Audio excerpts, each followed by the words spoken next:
Hi ಸ್ನೇಹಿತರೆ, welcome to ನಮ್ಮ channel. ಮತ್ತೊಂದು ವಿಡಿಯೋಗೆ ಸ್ವಾಗತ. ನಾನು ನಿಮ್ಮ ಪ್ರೀತಿಯ ಶಂಕರ್. ಸುಮಾರು DMs ಬರ್ತಾ ಇರೋದೇನಪ್ಪ ಅಂತಂದರೆ, ಈಗ 24ನೇ ತಾರೀಕು ಏನು ಬೈಕ್ ಟ್ಯಾಕ್ಸಿ ಇಯರಿಂಗ್ ಇತ್ತು, ಇದ್ರ ಬಗ್ಗೆ ಏನಾದರೂ ಅಪ್ಡೇಟ್ ಕೊಡಿ ಅಂತ. ಸೊ ದಯವಿಟ್ಟು ತಡವಾಗಿ ಅಪ್ಡೇಟ್ ಕೊಡ್ತಾ ಇದ್ದೀನಿ, ದಯವಿಟ್ಟು ಕ್ಷಮಿಸಿ. ಪ್ರತಿ ಸರಿನೂ ನಾವು ಸ್ವಲ್ಪ ತಡವೇ ಆಗ್ತಾ ಇದೆ ಇತ್ತೀಚೆಗೆ ದಿನಗಳಲ್ಲಿ, ಏನಕ್ಕಂತಂದರೆ ಬೇರೆ ಬೇರೆ ಕೆಲಸಗಳಿಂದ. ಸೊ ನಿಮಗೆಲ್ಲ ಗೊತ್ತಿದೆ, ನಾನು ಮಾಲೆ ಹಾಕಿದ್ದೆ, ಶಬರಿಮಲೆಗೆ ಹೋಗಿ ಬಂದು ಒಂಚೂರು ರೆಸ್ಟ್ ಮಾಡ್ತಿದ್ದೆ. ಸೊ ಈ ಒಂದು ಅಪ್ಡೇಟ್ ಬಗ್ಗೆ ನನಗೆ ಸಂಪೂರ್ಣವಾಗಿ ಮಾಹಿತಿ ತಿಳ್ಕೊಳ್ಳೋಕ್ಕಾಗಿರಲಿಲ್ಲ. ಸೊ ಅದಾದಮೇಲೆ ಕೆಲವೊಂದು ನಮ್ಮ ರಘುಬ್ರೋ ಅವರೆಲ್ಲ ಒಂಚೂರಷ್ಟು ಇನ್ಫಾರ್ಮೇಷನ್ನ ಶೇರ್ ಮಾಡಿದ್ದಾರೆ. ಸೊ ಅದ್ರ ಮುಖಾಂತರವಾಗಿ ಈಗ ನಿಮಗೆ ಅಪ್ಡೇಟ್ನ ತಿಳಿಸ್ಕೊಡ್ತೀನಿ. ಅದಕ್ಕೂ ಮುಂಚೆ ಈಗ ಒಂದಷ್ಟು ನಾವು ಮಾತನಾಡ್ಕೋಬೇಕಾಗಿರೋದು ಏನಪ್ಪ ಅಂತಂದರೆ, ಬೈಕ್ ಟ್ಯಾಕ್ಸಿ ಅನ್ನೋಂತಹ ವಿಚಾರದಲ್ಲಿ ನಮ್ಮ ಗೌರ್ಮೆಂಟ್ನವರ ನಿಲುವೇನು ಅನ್ನೋದನ್ನ ನಾವು ಫಸ್ಟ್ ಆಫ್ ಆಲ್ ನಾವು ತಿಳ್ಕೊಬೇಕಾಗುತ್ತೆ. ಏನಕ್ಕಂತಂದರೆ, ಈ ಒಂದು ಮಾತು ಹೇಳ್ತಾ ಇದ್ದೀನಿ, ನಾನು ಸುಮಾರು ದಿವಸದಿಂದ ನಾನು ಹೇಳ್ಕೊಳ್ತಾ ಬರ್ತಾ ಇದ್ದೀನಿ. ಬೈಕ್ ಟ್ಯಾಕ್ಸಿ ಈಗ ಪ್ರೆಸೆಂಟ್ ರನ್ನಿಂಗ್ ಇದೆ, ನಾವಿಲ್ಲ ಅಂತ ಹೇಳ್ತಿಲ್ಲ. ಬಟ್ ಆದರೆ ಅದನ್ನು ಲೀಗಲೈಸ್ ಆಗಿ ರನ್ನಿಂಗ್ ಆಗಬೇಕು ಅಂತಂದರೆ ಅದಕ್ಕೆ ನಮ್ಮ ಗೌರ್ಮೆಂಟ್ ಅವರು ಪರ್ಮಿಷನ್ನ ಕೊಟ್ಟಲೇಬೇಕು. ಕೊಟ್ಟರೆ ಮಾತ್ರ ಅದು ಲೀಗಲ್ ಆಗಿ ಅದು ನಡೆಯೋಕೆ ಆಗುತ್ತೆ. ಸೊ ಈಗ ಎಷ್ಟೇ ಇಲ್ಲೀಗಲ್ ಆಗಿ ಅಥವಾ ನಡೀತಾ ಇರ್ಬೋದು, ನಮ್ಮ ಒಳ್ಳೆಯದಕ್ಕೆ ಆಗಲಿ ಕೆಟ್ಟದ್ದಕ್ಕೆ ಆಗಲಿ, ಅದೇನೋ ಈಗ ಬೈಕ್ ಟ್ಯಾಕ್ಸಿ ರನ್ನಿಂಗಲ್ಲಿ ನಡೀತಾ ಇದ್ರು ಕೂಡ ಅದನ್ನು ಮುಂದಿನ ದಿನಗಳಲ್ಲಿ ಏನೆಲ್ಲ ಅದರ ಪರಿಣಾಮಗಳಾಗುತ್ತೆ ಅನ್ನೋದು ನಮಗೆ ಗೊತ್ತಿಲ್ಲ. ಈಗ ಒಂದಷ್ಟು ವಿಚಾರಗಳು ನಾವು ಕೇಳ್ಪಡ್ತಿರೋದೇನಪ್ಪ ಅಂತಂದರೆ, ಮೊದಲನೇದಾಗಿ bike taxi update like court hearing ಏನಾಯಿತು ಅಂತಂದರೆ, ಈಗ ಅದನ್ನು ಮತ್ತೆ ಮುಂದಕ್ಕೆ ಹಾಕಿದ್ದಾರೆ ಅಂತ ಕೇಳ್ಪಡ್ತಾ ಇದ್ವಿ. ಅದು ನೆಕ್ಸ್ಟ್ ಶುಕ್ರವಾರ 28ನೇ ತಾರೀಕಿಗೆ ಹಾಕಿದ್ದಾರೆ ಅನ್ನೋದು. ಸೊ ಇದ್ರ ಬಗ್ಗೆ ನಮಗೆ ಹೆಚ್ಚಿನ ಮಾಹಿತಿ ಇಲ್ಲ. ಬಟ್ ಆದರೆ ಕನ್ಫರ್ಮ್ ಆಗಿ ಒಂದು ಅಪ್ಡೇಟ್ ಏನಪ್ಪ ಅಂತಂದರೆ 28ನೇ ತಾರೀಕಿಗೆ ಅದನ್ನು ಪೋಸ್ಟ್ಪೋನ್ ಮಾಡಿದ್ದಾರೆ ಅಂತ. ಸೊ ಈಗ ವಿಚಾರ ಏನಪ್ಪ ಅಂತಂದರೆ, ಅದಕ್ಕಿಂತ ಮೊದಲನೇದಾಗಿ ಒಂದು ಶಾಕಿಂಗ್ ಅಪ್ಡೇಟ್ ಅಂತ ಹೇಳ್ಬೋದು. ಅಂದರೆ ಲೈಕ್ ಈ ಒಂದು ರಿಪೋರ್ಟ್ನ ಸುಮಾರು ದಿವಸದಿಂದ ನಾವು ವೆಯ್ಟ್ ಮಾಡ್ತಿದ್ವಿ, ಇದ್ರ ಏನು ಬರುತ್ತೆ ಅಂತ. ಅದು ಏನಪ್ಪ ಅಂತಂದರೆ, ನಿಮಗೆಲ್ಲ ಗೊತ್ತಿದೆ, ನಮ್ಮ ಗೌರ್ಮೆಂಟ್ 11 ಜನ ಒಂದು ಕಮಿಟಿನ ರಚನೆ ಮಾಡಿತ್ತು. ಸೊ ಅದು ಲೈಕ್ ಒಬ್ಬರನ್ನ ಮುಂದೂಡಿಕೆ ಇಟ್ಟು NV ಪ್ರಸಾದ್ ಅಂತ ಅವರ ಒಂದು ನೇತೃತ್ವದಲ್ಲಿ 11 ಜನ ಒಂದು ಕಮಿಟಿ ಮಾಡಿ ಬೈಕ್ ಟ್ಯಾಕ್ಸಿ ನಮ್ಮ ಒಂದು ಸ್ಟೇಟ್ಗೆ ಅಥವಾ ನಮ್ಮ ಬೆಂಗಳೂರಿಗೆ ಅವಶ್ಯಕತೆ ಇದೆಯಾ, ಅವಶ್ಯಕತೆ ಇಲ್ವಾ, ಇದ್ರ ಬಗ್ಗೆ ಒಂದು ರಿಪೋರ್ಟ್ನ ಮಾಡಿ ಕೊಡಿ ಅಂತ ಕೇಳಿತ್ತು. ಸೊ ಈಗ ಆ ಒಂದು ರಿಪೋರ್ಟ್ ಆಚೆ ಬಂದಿದೆ ಅಂತ ಹೇಳ್ಬಹುದು.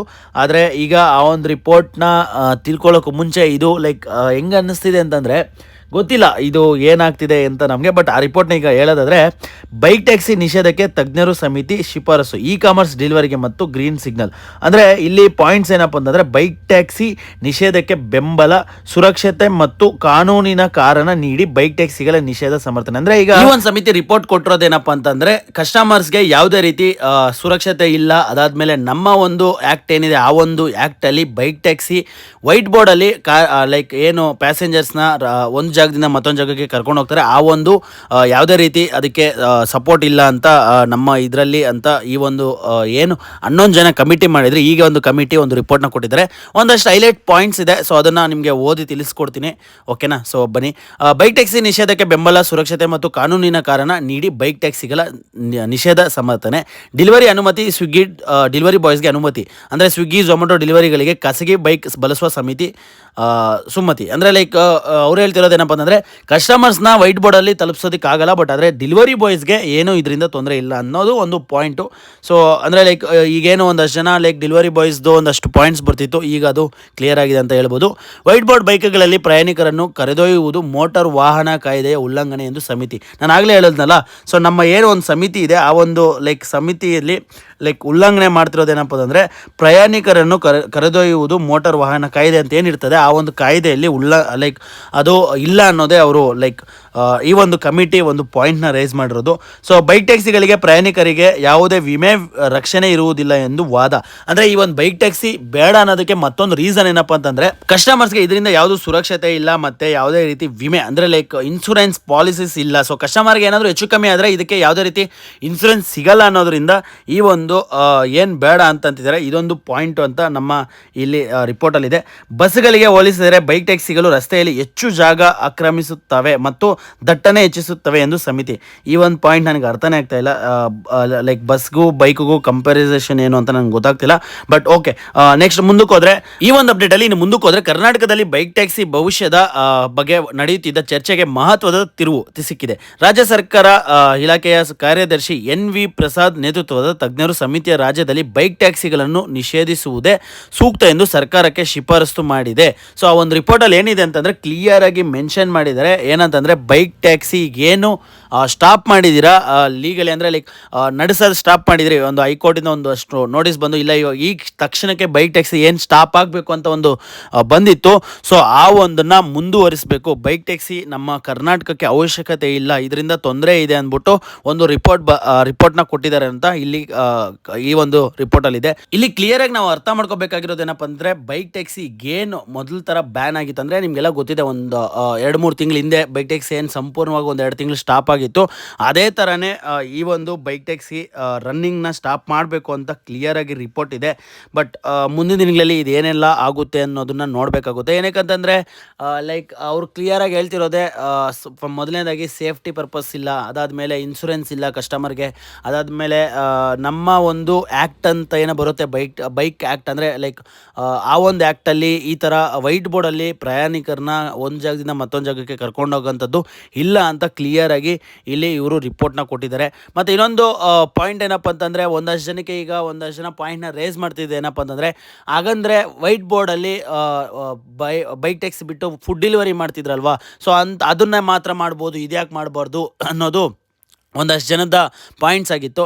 ಸೊ ಅದಕ್ಕೂ ಇಲ್ಲಿ ಕ್ಲಿಯರಾಗಿ ಒಂದು ರಿಪೋರ್ಟ್ನ ಕೊಟ್ಟಿದ್ದಾರೆ. ಅದು ಏನಪ್ಪ ಅಂತಂದರೆ ಇದೇ ವೇಳೆ ಸ್ವಿಗ್ಗಿ ಝೊಮ್ಯಾಟೋದ ಅಂತಹ ಇ ಕಾಮರ್ಸ್ ಡೆಲಿವರಿ ಸೇವೆಗಳಿಗೆ ಖಾಸಗಿ ದ್ವಿಚಕ್ರ ವಾಹನಗಳನ್ನು ಬಳಸಲು ಅನುಮತಿ ನೀಡಬಹುದೆಂದು ಸಮಿತಿ ತಿಳಿಸಿದೆ.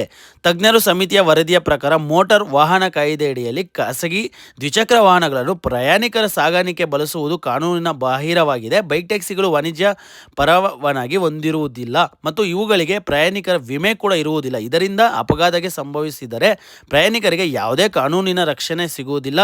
ಈ ಕಾರಣಗಳಿಂದ ಬೈಕ್ ಟ್ಯಾಕ್ಸಿಗಳೇ ಪ್ರಯಾಣಿಕರಿಗೆ ಅತ್ಯಂತ ಸುರಕ್ಷಿತವಲ್ಲದ ಆಯ್ಕೆಯಾಗಿದೆ ಎಂದು ಸಮಿತಿ ಅಭಿಪ್ರಾಯಪಟ್ಟಿದೆ. ಸೊ ಇಲ್ಲಿ ನಿಮಗೆ ಅರ್ಥ ಆಗ್ತಿದೆ ಅಂತ ಅಂದ್ಕೊಂಡಿದ್ದೀನಿ. ಏನಪ್ಪ ಅಂತಂದರೆ ಕ್ಲಿಯರಾಗಿ ಅಲ್ಲಿ ಅವರು ಮೆನ್ಷನ್ ಮಾಡ್ತಿರೋದು ಏನಪ್ಪ ಅಂತಂದರೆ ಇಲ್ಲಿ ಕಸ್ಟಮರ್ಗೆ ಯಾವುದೇ ರೀತಿ ಸೇಫ್ಟಿ ಇಲ್ಲ. ಅಕಸ್ಮಾತ್ ಏನಾದರೂ ಮುಂದಿನ ದಿನಗಳಲ್ಲಿ ಅಕಸ್ಮಾತ್ ಬೈಕ್ ಟ್ಯಾಕ್ಸಿಯಿಂದ ಯಾವುದೇ ಒಂದು ಕಸ್ಟಮರ್ಗೆ ಏನಾದರೂ ಆಕ್ಸಿಡೆಂಟ್ ಆದರೆ ಅಲ್ಲಿ ಕಾನೂನಲ್ಲಿ ಯಾವುದೇ ರೀತಿ ಕಸ್ಟಮರ್ ಪರವಾಗಿ ಏನು ಲೈಕ್ ಇದಿರಲ್ಲ ಅಂತ ಕ್ಲಿಯರಾಗಿ ಅವ್ರು ಹೇಳ್ತಿದ್ದಾರೆ.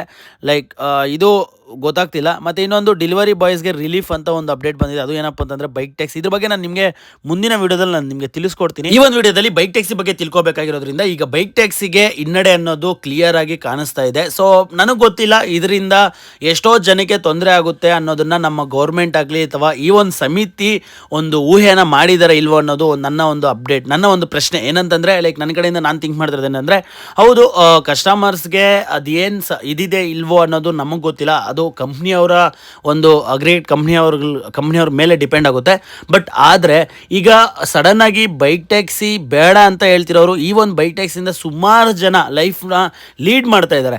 ಲಕ್ಷಾಂತರ ಜನ ಇದರಿಂದ ಲೈಕ್ ಸ್ಟೂಡೆಂಟ್ಸ್ ಆಗಿರ್ಬೋದು ಅಥವಾ ಎಷ್ಟೋ ಜನ ಮಿಡಲ್ ಕ್ಲಾಸ್ ಫ್ಯಾಮಿಲಿ ಹುಡುಗರು ಎಲ್ಲಿಂದನೋ ಬಂದು ಇಲ್ಲಿ ದುಡ್ಕೊಳ್ಳೋಕ್ಕೆ, ಅಂದರೆ ಲೈಕ್ ನಿಮಗೆಲ್ಲ ಗೊತ್ತಿದೆ ಈಗ ಕೆಲಸ ಹುಡ್ಕೋಬೇಕು ಅಂದರೆ ಕೆಲಸ ಸಿಗಬೇಕು ಅಂದರೆ ಸಿಕ್ಕಾಪಟ್ಟೆ ಈ ಒಂದು ಜನ್ರೇಷನಲ್ಲಿ ಸಿಕ್ಕಾಪಟ್ಟೆ ಕಷ್ಟ ಇದೆ.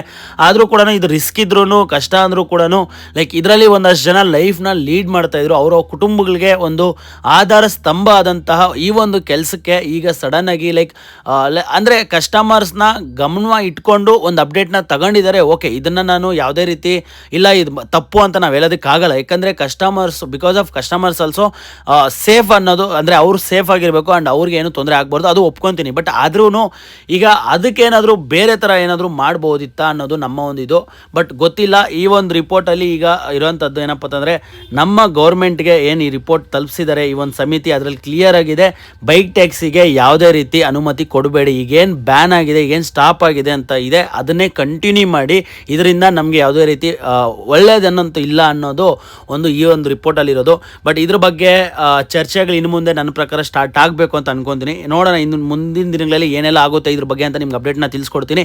ಇನ್ನೊಂದ್ಸರಿ ಹೇಳೋದಾದರೆ ಈ ಒಂದು ಕೋರ್ಟಲ್ಲಿ ಏನು ಹಿಯರಿಂಗ್ ಡೇಟ್ ಇದೆ ಇದು 28ನೇ ತಾರೀಕಿಗೆ ಮತ್ತೆ ಪೋಸ್ಟ್ಪೋನ್ ಆಗಿದೆ. ಬಟ್ ಈ ಒಂದು ಸಮಿತಿ ರಿಪೋರ್ಟು ನನಗೆ ಗೊತ್ತಿರೋ ಪ್ರಕಾರ ಬೈಕ್ ಟ್ಯಾಕ್ಸಿಗೆ ಒಂದು ದೊಡ್ಡ ಹೊಡೆತ ಅಂತ ಹೇಳ್ಬೋದು. ಬಿಕಾಸ್ ಏನು ಕೋರ್ಟಲ್ಲಿ ಒಂದು ಅಪ್ಡೇಟ್ ಕೊಟ್ಟಿದ್ರು, ನಮ್ಮ ಸರ್ಕಾರಕ್ಕೆ ಒಂದು ಟೈಮ್ ಕೊಟ್ಟಿದ್ರು ಲೈಕ್ ನೀವೊಂದು ಡಿಸಿಷನ್ನ ತಗೊಳ್ಳಿ ಅಂತ. ಸೊ ಆ ಒಂದು ಡಿಸಿಷನ್ ತಗೊಳ್ಳೋದಕ್ಕೆ ಇದೊಂದು ಹಿನ್ನಡೆ ಅಂತ ಹೇಳ್ಬೋದು. ನೋಡೋಣ ಇದ್ರ ಬಗ್ಗೆ ಏನಾದರೂ ಮುಂದಿನ ದಿನಗಳಲ್ಲಿ ಅಪ್ಡೇಟ್ ಇದ್ದರೆ ನಿಮಗೆ ತಿಳಿಸ್ಕೊಡ್ತೀನಿ. ಇದೇ ರೀತಿ ನಮ್ಮ ಚಾನಲ್ನ ಸಬ್ಸ್ಕ್ರೈಬ್ ಮಾಡ್ಕೊಳ್ಳಿ. ಇದೇ ರೀತಿ ಅಪ್ಡೇಟ್ಸ್ಗೋಸ್ಕರ ನಮ್ಮ ಚಾನಲ್ನ ಸಬ್ಸ್ಕ್ರೈಬ್ ಮಾಡ್ಕೊಂಡು ನಿಮ್ಮ ಫ್ರೆಂಡ್ಸ್ಗೆ ಫ್ಯಾಮಿಲಿಗೆ ಶೇರ್ ಮಾಡಿ. ಆ್ಯಂಡ್ ಇದ್ರ ಬಗ್ಗೆ ನಿಮ್ಮ ಹೆಚ್ಚಿನ ಮಾಹಿತಿ ನಿಮ್ಗೆ ಏನಾದರೂ ಇದ್ದರೆ ದಯವಿಟ್ಟು ಕಮೆಂಟ್ ಬಾಕ್ಸಲ್ಲಿ ಕಮೆಂಟ್ ಮಾಡಿ. ಮತ್ತು ಇದ್ರ ಬಗ್ಗೆ ನಿಮ್ಮ ಅಭಿಪ್ರಾಯ ಏನು, ನೀವೇನು ಅನ್ಕೊತೀರಾ ಅಂತ ಕಮೆಂಟ್ ಬಾಕ್ಸಲ್ಲಿ ಕಮೆಂಟ್ ಮಾಡಿ. ಅದನ್ನು ನಾವು ನೋಡಿ ತಿಳ್ಕೊಂಡು ಅನ್ಕೊಂತೀವಿ ಅಂತ ಹೇಳ್ತಾ ಮುಂದಿನ ನೋಡೋದಲ್ಲಿ ಸಿಗೋಣ. ನಾನು ನಿಮ್ಮ ಪ್ರೀತಿಯ ಶಂಕರ್. By friends.